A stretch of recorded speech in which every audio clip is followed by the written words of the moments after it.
बातमी आहे अजित पवारांच्या बीड जिल्हा दौऱ्याची। अजित पवारांनी आज बीडचा दौरा केला आणि अनेकांना सज्जड दमही दिला। जर कोणी खंडणी मागितली तर थेट मकोका लावेन असा इशारा अजित पवारांनी बीडच्या राष्ट्रवादीच्या कार्यकर्त्यांना दिलाय। पालकमंत्रीपद स्वीकारल्यावरती अजित पवार पहिल्यांदाच बीडच्या दौऱ्यावरती होते। डीपीडीसीच्या बैठकीपूर्वी बीडमध्ये राष्ट्रवादी काँग्रेसचा मेळावा पार पडला। यावेळी दादांसोबत धनंजय मुंडे सुद्धा व्यासपीठावर होते। मेळाव्यात बोलताना अजित पवारांनी बीडमधल्या नेत्यांसह पदाधिकारी आणि कार्यकर्ते सर्वांना चांगली तंबी दिली।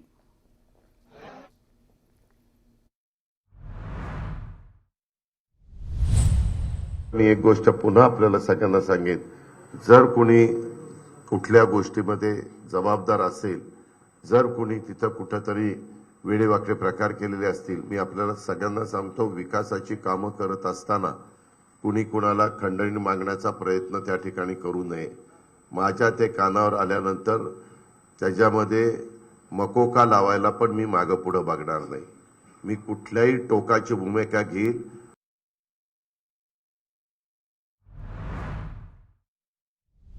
मी म्हणेल ते, कारण आम्ही बघतो कधी कधी टीव्हीला वगैरे दाखवलं जातं, चॅनलला कुणी रिव्हॉल्वर काढतं, वर काही रिव्हॉल्वर उडवतात, कुणी इथं रिव्हॉल्वर वगैरे लावून फिरतात। मी डिपार्टमेंटला सांगणार आहे, जे कुणी वर रिव्हॉल्वर वाहून फिरेल त्याचं लायसन कॅन्सल करायचं। रिव्हॉल्वर हे तुमच्या स्वसंरक्षणाकरता किंवा तुम्ही वस्तीवर राहत असेल तर 12 बोर किंवा सिंगल बोर जे काही तुम्हाला घ्यायचं आहे ते तुम्ही घरामध्ये ठेवली पाहिजे, तिथं त्याचा वापर त्या बाबतीमध्ये केला पाहिजे। हे जे रीळ तुमचे बनतात ना, ते पण मी खपून घेणार नाही। मी सगळ्याला नियम सारखा लावणार आहे। ह्याच्यामध्ये मला टार्गेट करायचं नाही, परंतु बदल झाला पाहिजे हे मलाही जाणवलं पाहिजे, इथल्या सर्वसामान्य नागरिकांना पण जाणवलं पाहिजे।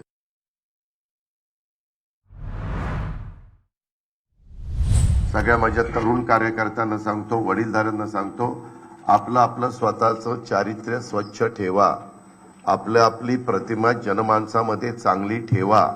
चुकीच्या प्रवृत्तीची लोक आपल्या आजूबाजूला अजिबात राहता कामा नये।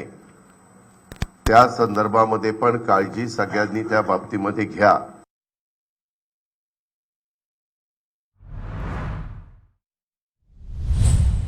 बरेच जण आता काय व्हायला लागलंय, आता सत्ता आली आमच्याकडे 5 वर्षाकरता, लोकांना कळलेलं आहे।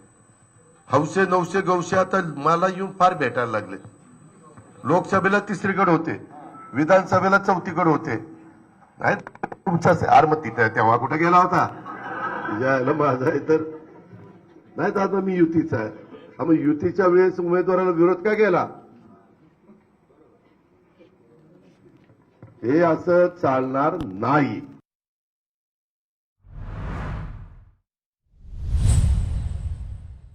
काही दिवस तुमचं वागणं बोलणं अशांचं मी बघेन, खरंच दुरुस्त होत आहेत का?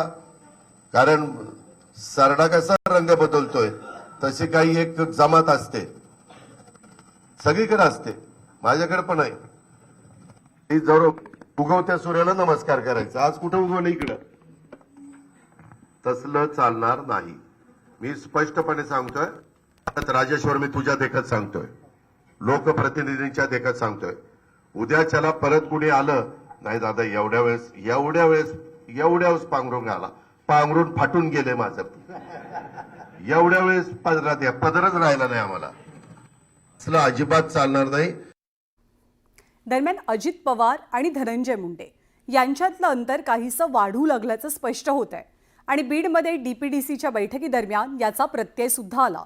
अजित पवारांनी धनंजय मुंडेंच्या बाजूला बसणं जाणीवपूर्वक टाळलं का, अशी चर्चाही रंगतेय।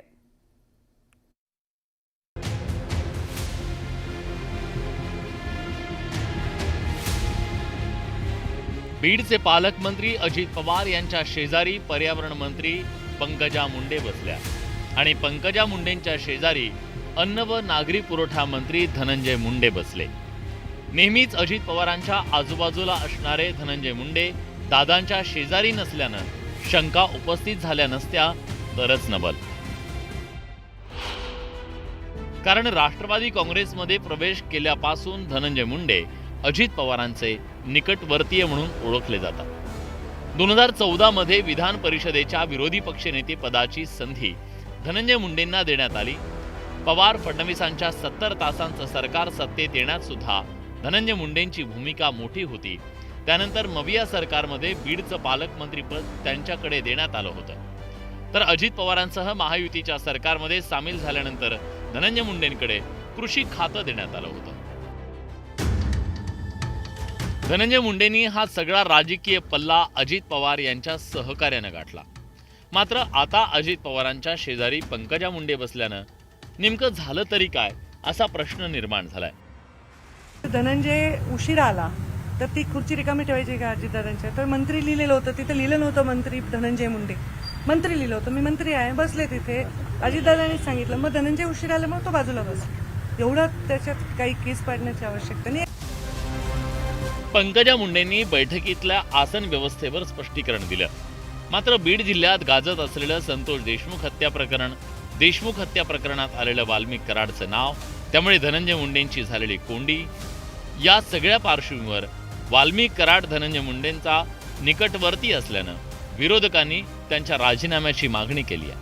परिणामी या सगळ्या वादाच्या पार्श्वभूमीवर अजित पवारांनी धनंजय मुंडेंच्या बाजूला बसणं जाणीवपूर्वक टाळलं का अशी चर्चा आता राजकीय वर्तुळात रंगली आहे. Bureau report, news 18 Lokmat. आणि बीड